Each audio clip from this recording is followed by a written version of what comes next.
Have you ever felt like your mind is full of noise?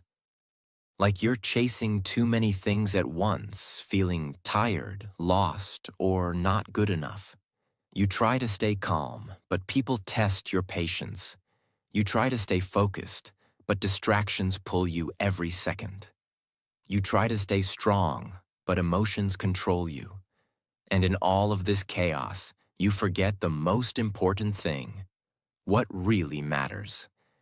But here's the good news. Books can change that. Yes, books can change your mindset.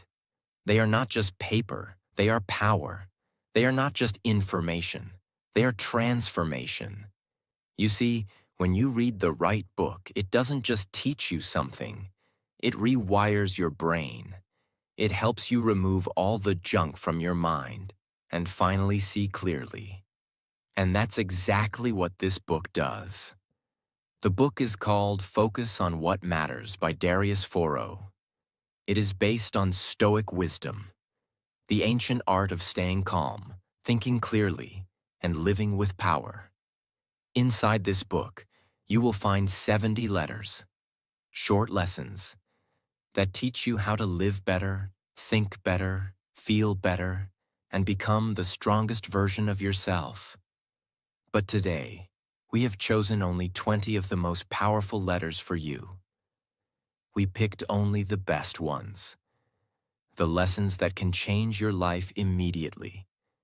These are not just for reading, these are for living. And here's something even better. As you listen to this summary, you will also be improving your English vocabulary, listening skills, and understanding. This is not just a book summary. This is mindset training plus English fluency coaching plus life transformation, all in one. So if you're ready to focus on what really matters in your life, if you're tired of wasting your time, energy, and potential, then hit that subscribe button right now, because this channel is not just about watching videos, it's about changing your life. Now let's begin. Chapter 1. Focus on what matters. This is the very first letter in the book, and the most important one. Let me ask you a question. Right now, where is your attention? Is it on your goals, your health, your dreams, your growth? Or is it on what people are saying about you? What your friends are doing? What's trending on social media? What someone did to hurt you 5 years ago? You see, most people spend 80% of their energy on things that do not matter. They argue about small things. They try to impress strangers. They think about the past. They worry about the future. But here's the truth. Your life becomes better only when your focus becomes better. This chapter tells you, stop trying to do everything. Stop trying to fix the world. Fix your focus first. You only have limited energy every day, and if you waste it on distractions, you won't have anything left for your dreams. Imagine this. You have a small candle. If you keep walking around lighting 100 candles at the same time, all will go off. But if you focus on lighting just one, that one flame can turn into a fire. That's what happens when you focus on what really matters. So ask yourself, what do you truly want in life? What are your values? What brings peace to your heart? Now do this. Write down your top 3 priorities. Eliminate anything that doesn't support those 3. Stop saying yes to everything. Start saying yes only to what aligns with your true path. Let's say you want to become a better English speaker, stay healthy, and build a career. Then stop wasting hours arguing on WhatsApp, watching random reels, or comparing your life with others. Instead, read, speak, write, exercise, apply for better work, listen to positive content. Remember, when your focus is clear, your path becomes simple. And when your path is simple, your life becomes powerful. That's why this chapter is not just a lesson. It's your new philosophy. I don't care about everything. I care about what matters. Chapter 2. The Power of Internal Control. This letter will blow your mind because it reveals a secret. The only thing you control in life is yourself. You don't control the weather. You don't control what others say. You don't control how people treat you. You don't control the economy, the traffic, or your past. But you do control your thoughts, your reactions, your beliefs, your mindset, your daily habits. And that's enough power to change your whole life. The Stoics called this internal control, and Darius says, the moment you start focusing on your internal world instead of the outside world, you become free. Let's break it down. Most people live in reaction mode. Someone insults them, they get angry. Something goes wrong, they panic. They don't get results, they give up. But powerful people live in response mode. Someone insults them, they stay calm. Something goes wrong, they think clearly. They fail, they try again, smarter. You're trying to learn English, you make a mistake. If your mindset is weak, you'll say, I'm stupid, I can't speak. If your mindset is strong, you'll say, good, I learned something. Let me try again. Same situation, but different reaction.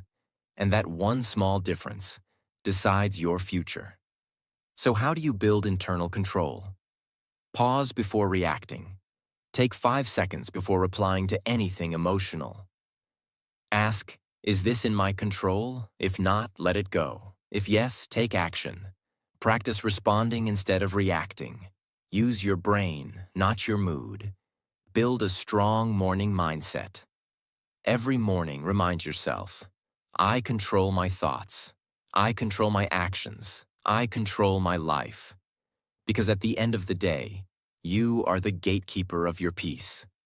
Don't let every opinion enter your mind. Don't let every situation steal your calm. Stay centered. Stay grounded, and train your mind like a warrior. This chapter reminds us of the most powerful truth. When you master yourself, no one can master you. Chapter 3. Stop seeking approval. Let's begin with a question. How many decisions in your life are truly yours? Do you wear those clothes because you like them? Do you speak that way because it feels real to you? Or are you always checking how others will react? This chapter hits deep because most people live their entire lives wearing masks. They say what others want to hear. They do what others expect. They hide their real self, just to be accepted. But here's the truth. If you keep living for other people's approval, you'll never live your real life. Especially for English learners, this is painful and common. People feel afraid to speak because they worry. What if my grammar is wrong? What if they laugh at my accent? What if I look stupid? And guess what happens? They don't speak at all. They stay quiet. They avoid practice. And their progress dies, not because of lack of talent, but because of too much fear. This chapter says, stop trying to impress. Start trying to express. Because when you speak to impress, you're fake. But when you speak to express, you're real. And being real is what builds fluency. Let's say you want to say, I went to the market and bought vegetables. But you think, is it vegetables or veggie tables? What if my sentence is wrong? What if they laugh? So you stay silent. But if you stop seeking approval and say it anyway, even with mistakes, you'll learn faster, speak freer, and grow stronger. Remember, people forget your mistakes, but you will remember the courage you built. This chapter teaches, speak your truth, even if it's broken English. Be proud of your journey, even if it's slow. Stop waiting for the world to clap. Start clapping for yourself. Because when you stop needing validation, you start living with real confidence. Chapter 4. Embrace pain as a teacher. Pain is not your enemy. Pain is your best teacher. But here's the problem. Most people hate pain. They avoid it, escape it, numb it. They think pain is a sign of failure. But in reality, pain is a signal that something is growing. Think about it. When your muscles grow, they hurt.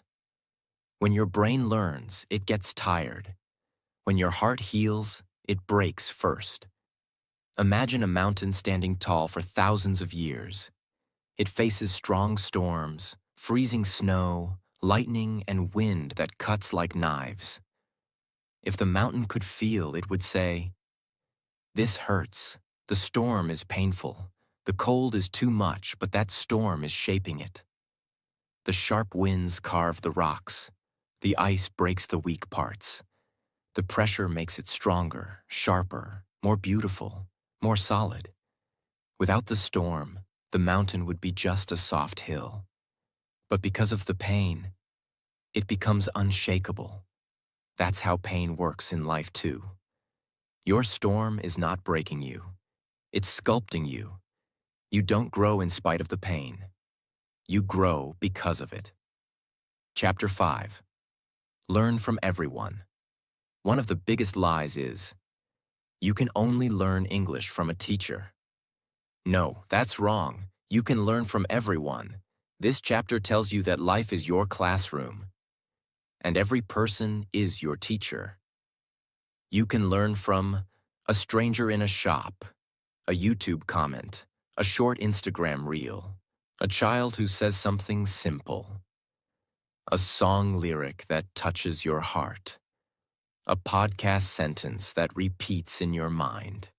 But to do this, you must change your mindset from, "I need perfect lessons," to, "Everything around me is a lesson." Imagine a river flows gently through the valley. Along the way, it meets big rocks, sharp stones, mud, branches, and fallen trees. It doesn't fight them. It doesn't say, "Why are you in my way?" Instead, the river flows around them. Sometimes slowly, sometimes with force, sometimes in silence. And because of that, the river learns how to move better. It becomes wider, deeper, smarter. It even creates new paths through land that was once impossible.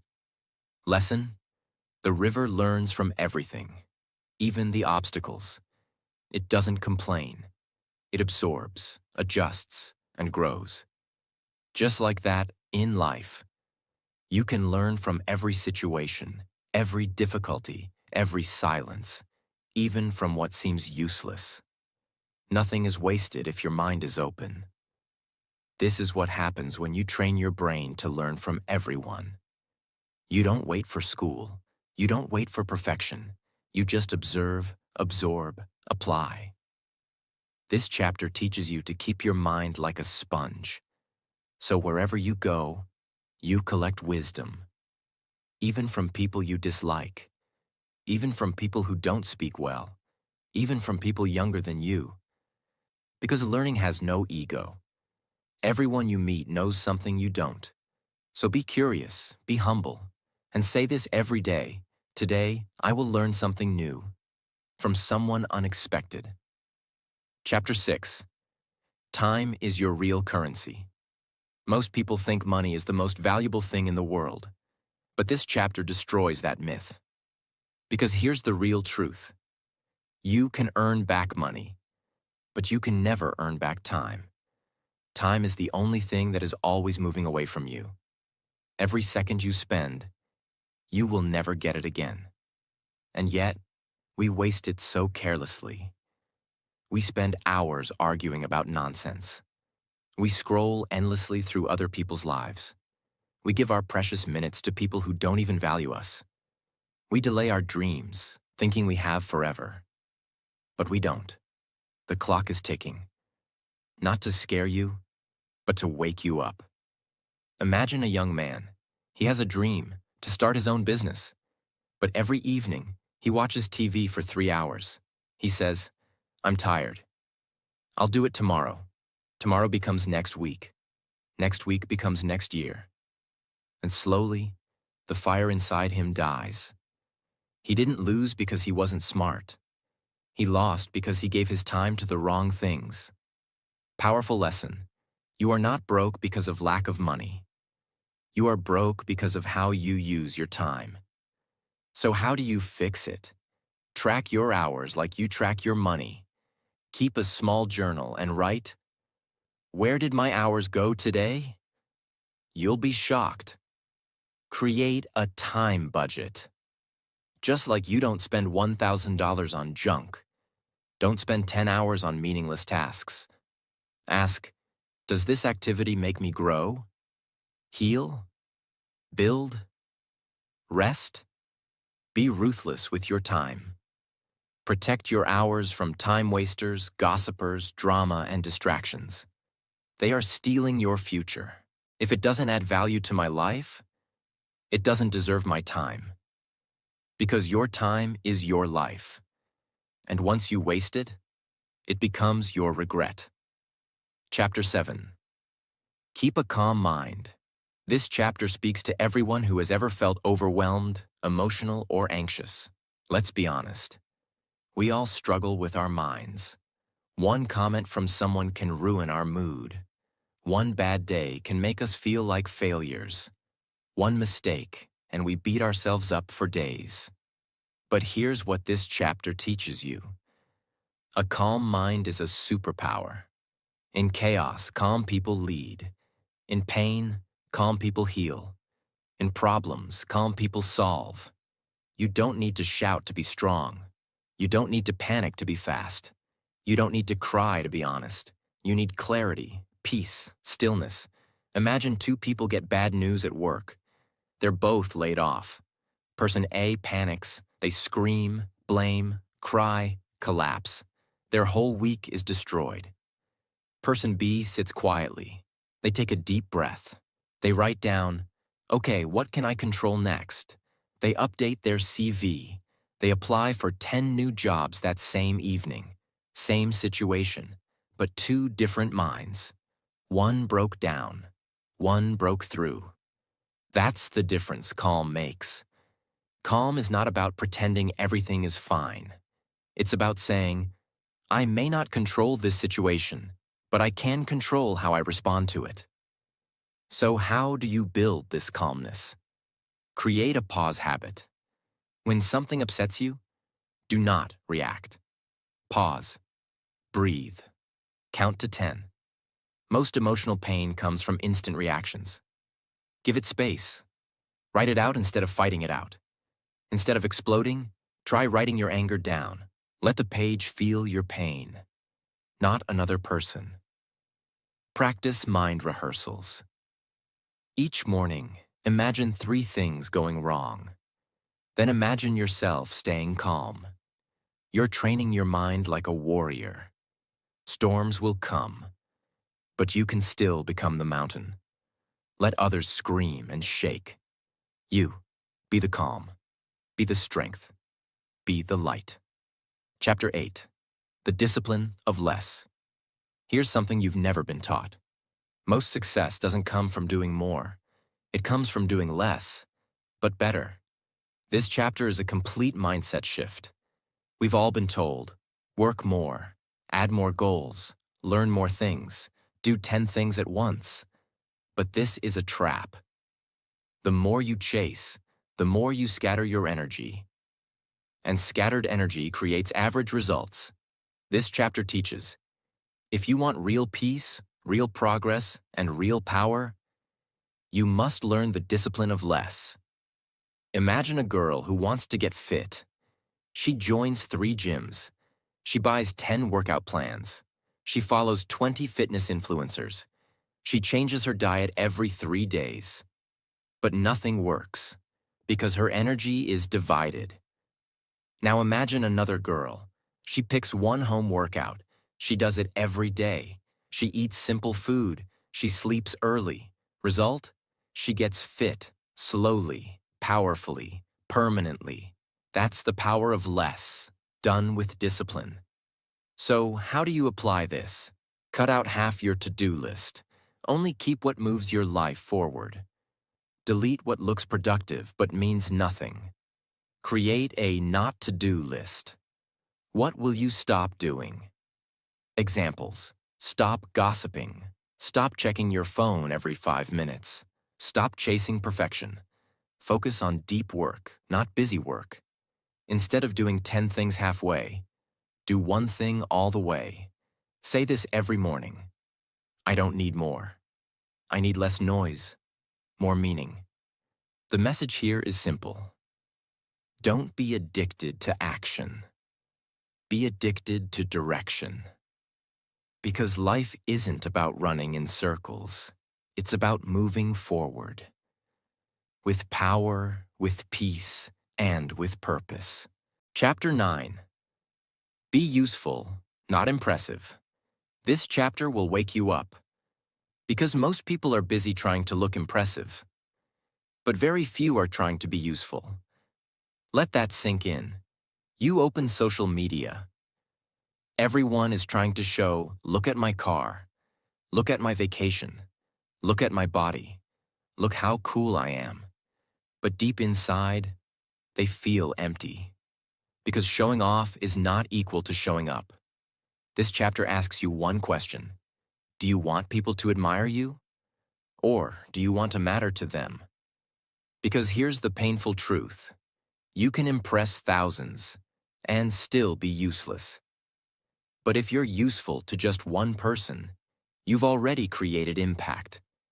2 people walk into a hospital. One is a man wearing a suit, sunglasses, and a Rolex watch. The other is a nurse in a simple uniform. The man looks important, but the nurse saves lives. Who do you want to be? We live in a world obsessed with image, but this chapter teaches you to focus on your substance. So how can you live this way? Stop performing. Start contributing. Ask, what can I give today? Not, how can I look good? Replace, how do I appear? With, who do I help? If your actions are helping others, you're already shining. Whether anyone notices or not, seek depth, not attention. Attention is loud but short. Usefulness is quiet but permanent. Remember, the world doesn't need more stars. It needs more lamps. Stars shine for themselves. Lamps light the way for others. Chapter 10. Do one thing at a time. In today's world, we are told that multitasking is a skill. That if you're not doing 5 things at once, you're lazy. But this chapter exposes the lie. Multitasking isn't powerful. It's destructive. Because when you chase 5 rabbits, you catch none. Every time you switch from one task to another, your brain pays a price. You lose focus. You lose momentum. You lose depth. And most importantly, you lose your peace. Imagine you're cooking dinner, replying to texts, and watching the news. All at once, the food burns. You send the wrong text. You miss the important headline. You end up feeling tired, irritated, and confused. Now imagine this. You turn off your phone. You focus only on cooking. Slowly, mindfully. You enjoy the smell. You enjoy the process. When it's ready, it tastes amazing. That's the difference focus makes. This chapter isn't just about productivity. It's about honoring the moment. So how do you apply this? Choose one thing. Write it down. Put everything else away. Do it fully. Respect small tasks. Even drinking water. Even folding clothes. Give your full attention. Because how you do small things equals how you do everything. Block distractions. Silence your phone. Turn off notifications. Let your mind breathe. Say this to yourself. Right now, this is the only thing that exists. And I will give it everything I have. The people who do one thing with full attention are the ones who eventually do great things. Chapter 11. Live with purpose and align with values. This chapter is not just important, it's spiritual, because it doesn't ask, what do you want to achieve? It asks, why do you wake up in the morning? Most people wake up and go through the day on autopilot. They eat, scroll, work, sleep, repeat. But they never ask, is this who I want to be? Is this the life I truly believe in? Do my actions match my values? That's what living with purpose means. It means you are not floating anymore. You are driving your life. Imagine someone says they care about family, but they're always working late, checking emails during dinner, and missing important moments. That's not alignment, that's contradiction. Now imagine someone says, my health is important, but they eat junk food, never exercise, and sleep at 2 a.m. Again, contradiction. This chapter asks you to wake up and live in alignment. So how do you do that? Write down your 3 core values. What do you believe in deeply? Examples: kindness, truth, simplicity, freedom, love, growth. Now look at your daily actions. Do they reflect those values? If not, what needs to change? Create a why statement. One simple sentence that reminds you why you do what you do. For example, I want to become stronger every day so I can protect and serve the people I love. This becomes your compass. Without purpose, success feels empty. With purpose, even small steps feel divine. So don't just exist.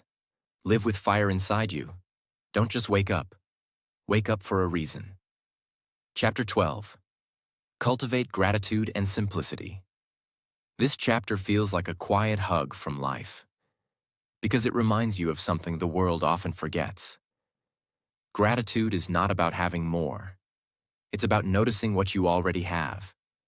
In a world that constantly shouts, buy more, do more, be more, we forget to pause and ask, what if I already have enough? This chapter teaches you to stop chasing everything and start appreciating the small things. Imagine a man living in a big city. He owns a nice car, a good job, and a beautiful apartment. But every morning, he wakes up tired. He scrolls through social media and thinks, his car is better than mine. Her house looks bigger. They travel more than me. He feels empty. Now imagine a woman in a village. She wakes up to birdsong. She makes tea and watches the sunrise. She smiles at her children playing in the mud. She says, thank you, life. She owns less, but feels more alive. Why? Because gratitude is not about possessions. It's about presence. Simplicity doesn't mean having nothing. It means needing less to feel joy. Start a gratitude ritual. Every night before bed, write down 3 things you are grateful for. No matter how small. A smile, a meal, a breeze, a lesson. Practice. Silent mornings. Don't grab your phone. Sit quietly. Feel the air. Breathe deeply. Just be. Declutter your space and your life. Remove things you don't use. More space equals more peace. Fewer options equals clearer mind. A rich heart beats louder than a rich wallet. Live simply. Love deeply. Appreciate wildly. Chapter 13. Build resilience by preparing for adversity. This chapter is not gentle. It's tough love, because it tells you something hard to hear. Life will not always go your way. But that doesn't mean life is against you. It means you need to become stronger. Resilience is the ability to bend without breaking. It's the power to stand back up, again and again, no matter how many times you fall. This chapter gives you one of the most powerful techniques in the world: anticipation. Don't just hope for good days. Prepare for hard days. Imagine 2 farmers. Both plant crops in spring. Farmer A says, I hope the weather stays perfect. Farmer B says, the weather might change. I'll build a cover and prepare backup water. When storms come, A loses everything, but B survives because he prepared for adversity. That's resilience. You don't become mentally strong by avoiding pain. You become strong by expecting it, facing it, and rising through it. Do hard things on purpose. Wake up earlier. Take cold showers. Walk instead of driving. When you choose discomfort, you're training your mind for real life. Say, this might go wrong, and I'm ready. Before any project, ask, what's the worst that could happen? And how will I respond? Build a recovery system. When life hits you, don't stay down. Have go-to rituals, walking, journaling, calling a mentor, listening to powerful music. Know how to come back. Don't pray for an easy life. Pray for a strong back.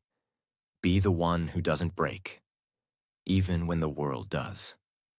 Chapter 14. Master your emotions and thoughts.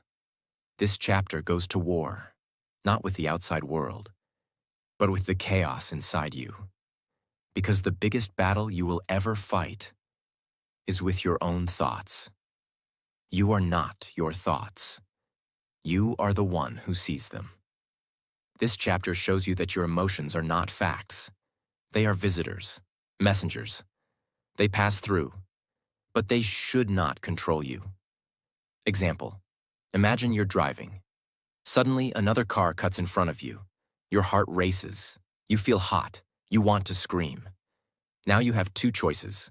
Option 1, react, yell. Speed up, get into a fight. You carry that anger all day. Option 2, pause, breathe, think. Maybe he's rushing to the hospital. You relax, you let go. Which one is stronger? Answer, the one who responds, not the one who reacts. This chapter teaches emotional mastery through space and stillness. Here's how to master your inner world. Label the emotion. When you feel something strong, pause and name it. This is anger. This is sadness. Naming gives you power over it. Don't trust the first thought. Your first thought is automatic. Your second thought is your choice. First thought, I'm a failure. Second thought, wait, I just made one mistake. That's normal. Which one you feed becomes your reality. Create thought checkpoints. Every few hours, ask, what's my mind saying right now? Is it helping me or hurting me? You are not a slave to your emotions. You are the master. If you choose to be, don't be ruled by moods. Don't be controlled by noise. Be the quiet observer inside, calm, wise, unshakable. Chapter 15. Navigate success and wealth with integrity. Let's start with a question. What's the point of success? If you lose yourself to get it, in this world, everyone is chasing. More money, more status, more likes, more fame. But this chapter asks a much deeper question. Who are you becoming in the process? Because real success is not about what you get. It's about who you become while getting it. You can have millions in your bank and still feel poor inside. You can be rich in the world's eyes and still bankrupt in your soul. Imagine two business owners. One man builds a company with honesty. He pays his employees fairly. He doesn't cheat customers. He grows slowly, but with pride and peace. Another man cuts corners. He lies in advertising. He underpays his workers.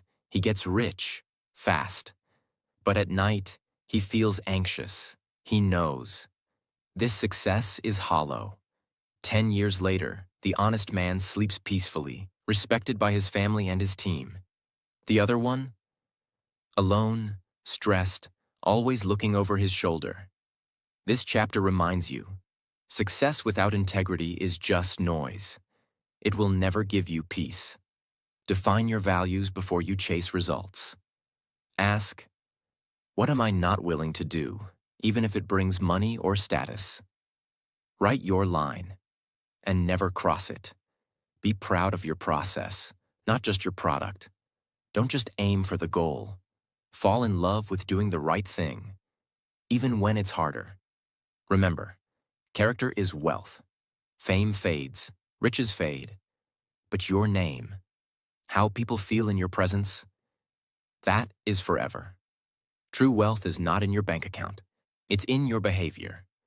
So walk with truth, work with pride, and build a version of success that doesn't just look good, it feels good.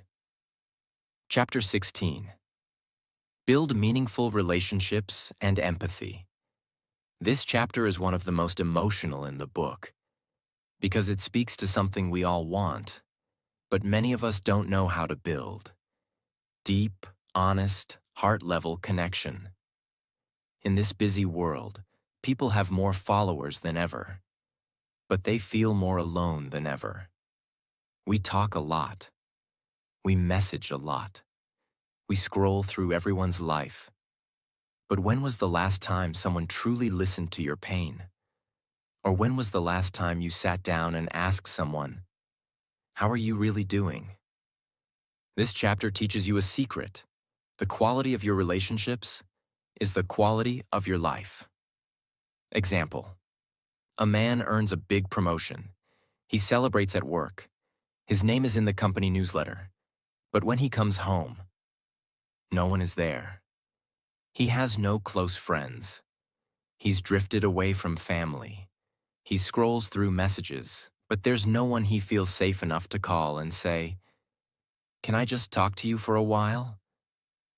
Now imagine another person. She doesn't earn a six-figure salary, but she has 3 people she can cry in front of. 3 people who know her fears, her dreams, her real life. Guess who's wealthier? This chapter teaches connection doesn't come from impressing others. It comes from understanding them. Listen to understand, not to reply. Put your phone down. Look into their eyes. Don't give advice unless they ask. Just be there. Be vulnerable first. You don't have to be perfect. In fact, when you share your struggles, you give people permission to open their own hearts. Give time, not just texts. Call them. Visit them. Sit in silence with them. Let your presence be a gift, not just your words. In the end, people won't remember your success. They'll remember how they felt when they were around you. So build your life not just with skills and goals, but with kindness, compassion, and real love. Chapter 17. Embrace change and adapt to life's challenges. Because life is not a straight line. It's full of broken plans, unexpected news, painful endings, beautiful surprises, sudden losses, unpredictable growth. And most people suffer not because of the change itself, but because they resist it. They say, "Why is this happening? It wasn't supposed to be like this. I want things to go back to normal." But this chapter teaches you, peace doesn't come from controlling life. It comes from learning how to flow with it. A woman works at a company for 8 years. One day she gets laid off. She cries, she panics, she feels worthless. For weeks, she tries to get her old life back. Then one day, she stops fighting. She says, "Maybe this is a new beginning." She takes a risk, starts a small business from her kitchen. 3 years later, she's successful and more fulfilled than ever. All because she chose to adapt, not collapse. Everything you're afraid to let go of might be the thing keeping you from your next level. Expect change. Don't be surprised by it. Say this to yourself every morning. Something might go wrong today, and I'll handle it with grace. See every ending as a redirection. Your job ends? Maybe your purpose is calling. A relationship breaks? Maybe you're meant to find your real self first. Life changes paths. Maybe it's showing you a higher road. Stay soft but unbreakable. Like water. It flows around rocks. It adjusts to the shape of the cup. But it never loses its nature. Be like that. Don't wish for life to stay the same. Wish for the strength to dance with the change. Because change is not the enemy. Staying stuck in what no longer serves you, that is the real danger. Chapter 18. Know yourself and practice self-awareness. This chapter is not soft. It's not about motivation. It's about truth. Because here's what most people don't know. You can't change your life if you don't know who you really are. Not your name, not your job, not your personality type, but your truth. What triggers you?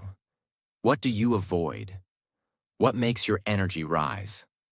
What destroys your peace? Self-awareness is the secret key to life mastery. Because without it, you're driving blind. Think of a man who keeps failing in relationships. Every time he says, "People always leave me. I don't know why," but he never looks inward.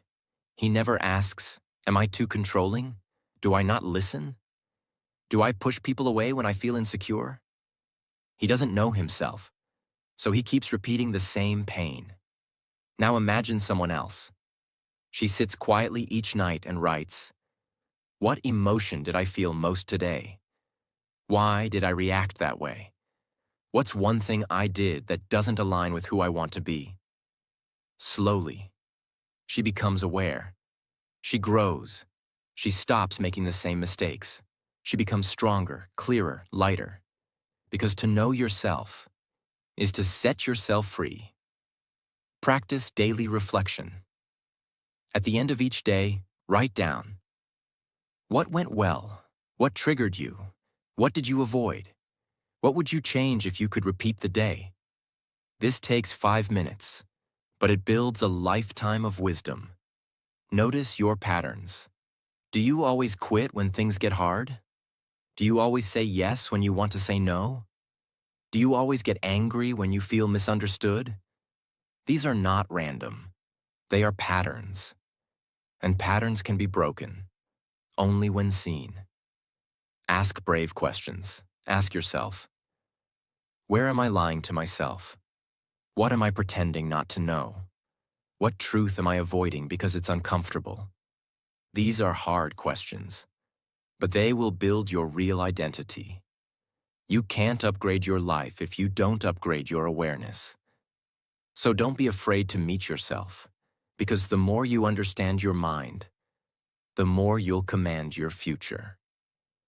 Chapter 19. Choose your priorities and say no more often. This chapter is a wake-up call, a loud one. Because we live in a world where everyone wants your attention. Ads, notifications, people, drama, gossip, demands. And if you don't know your priorities, you will live for the priorities of others. This chapter teaches one powerful rule. You can do anything, but you can't do everything. That's why you must become a master of no. Because every yes to distraction is a no to your destiny. Every yes to toxic people is a no to your peace. Every yes to extra work is a no to your family. Every yes to what looks urgent is a no to what's actually important. There's a man who wants to write a book. He has the idea, he has the skill, he even has the time. But every time someone asks him to go out, help them with something, or just chill for a bit, he says yes. Weeks go by, months go by, and his dream sits untouched. Why? Not because he didn't have time, but because he didn't protect his time. Now imagine a woman who has the same dream. She blocks 2 hours every day. No calls, no meetings, no distractions. When people ask her to hang out, she says, "I'd love to, but I have something important to work on." And she finishes her book. Same life, different choices. Write your top 3 life goals. What really matters to you right now? Not what looks good, not what impresses others, but what makes your soul feel alive. Create boundaries like a lion. Protect your time, your energy, your mental space. Don't explain too much. Don't apologize for your focus. Say, no thank you, and move forward. Make a distraction list. Write down 5 things you do often that give you 0 progress. Now remove or reduce them from your life for 30 days. You'll be shocked at how much more you get done and how much lighter you feel. Your life is not controlled by what you say yes to. It's shaped by what you say no to. So say no to what drains you. Say no to what delays you. Say no to what is not yours to carry. And say yes to what matters. Chapter 20. Turn obstacles into opportunities. This final chapter is a masterpiece because it teaches you the most important truth of all.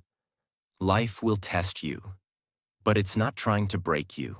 It's trying to build you every obstacle, every failure, every setback. It's not the end. It's the invitation to become stronger, wiser, and unshakable. A small business owner loses everything in a crisis. He feels broken, empty, lost. But then, he starts over. He builds a better business, one that's simpler, stronger, more meaningful.